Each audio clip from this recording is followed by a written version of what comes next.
kalau bicara jumlah yang disita oleh KPK, saya rasa itu memang milik saya dan nilainya ya memang seperti apa adanya. Tapi kalau bicara nilai tas, dari 70 tas yang disita oleh KPK, itu mungkin paling banyak hanya 8 atau sampai 10 yang asli.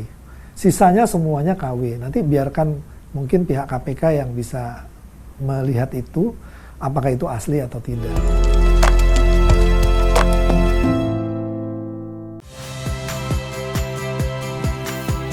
Saya Iriana Mardanus. Saksikan program-program Kompas TV melalui siaran digital, pay TV, atau media streaming lainnya. Kompas TV, independen, terpercaya.